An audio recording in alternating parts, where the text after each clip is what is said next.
Hello, welcome all.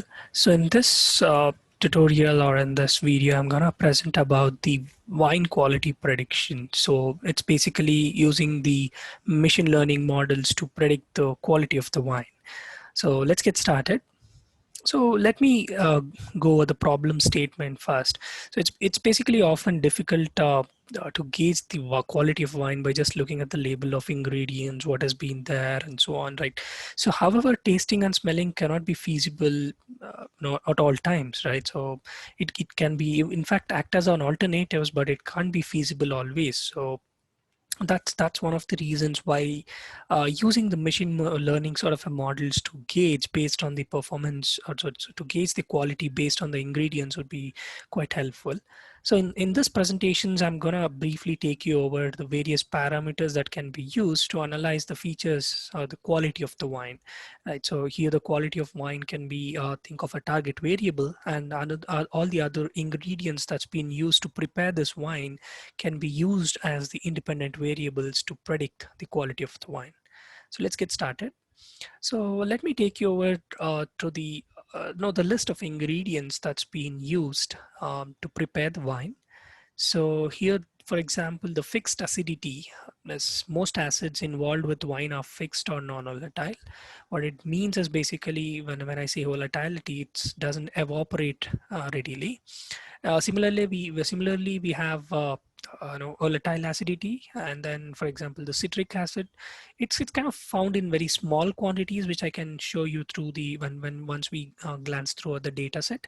However, it's in very small quantities, but can be very impactful when it comes to the flavor of wines and creating the freshness of the wines and so on, and even the residual sugar. So for example, amount of sugar. So there are a lot of people who like the sweet wines. Some of them doesn't like the sweet wines.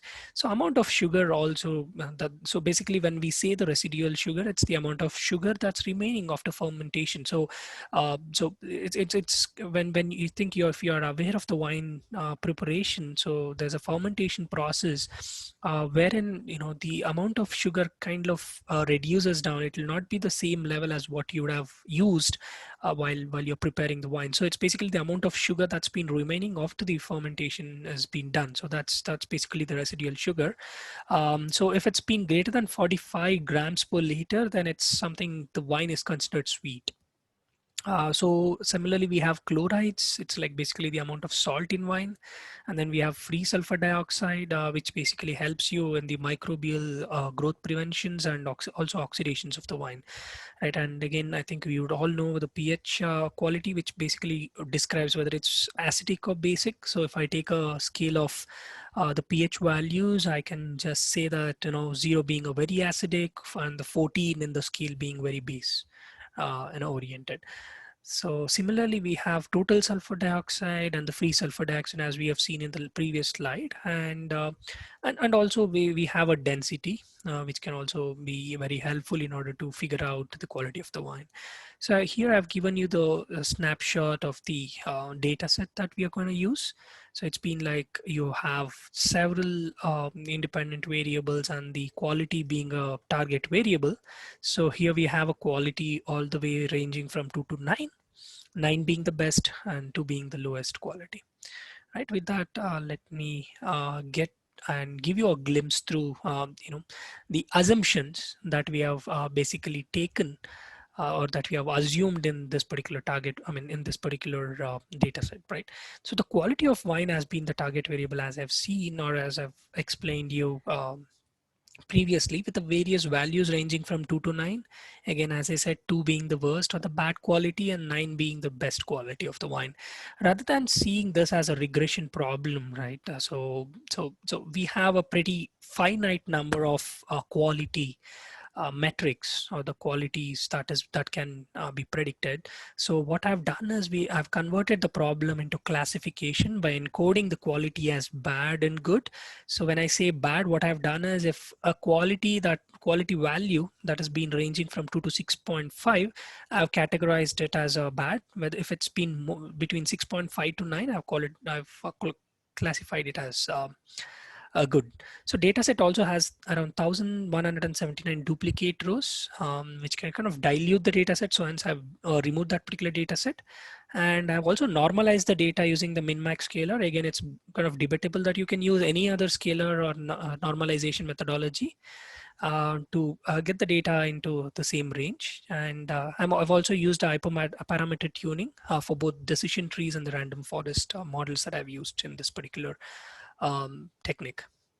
So I just wanted to take you through the correlation, because correlations can be very helpful in order to see whether there is any multi-collinearity that exists in your data set. So multi-collinearity can really helpful to kind of see if there are any two independent variables which are highly correlated, and hence we could see here the total sulfur dioxide and the free sulfur dioxide are highly correlated.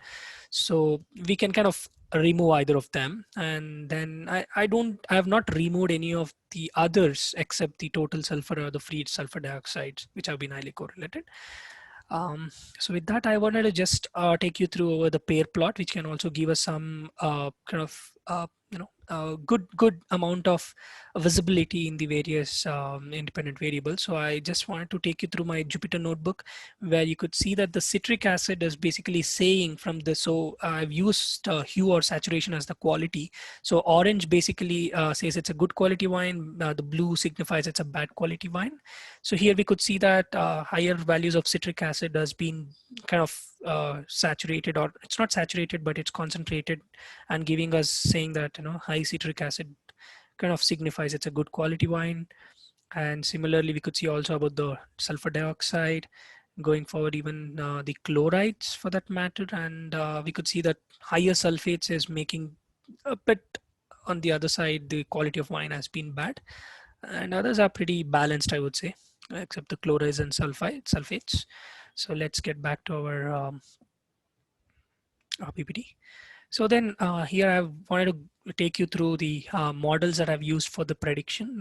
So we have used 3 different models: logistic regression, decision trees, and the random forest. And some of the model evaluation techniques that I've used is the accuracy score, confusion matrix, and the classification report.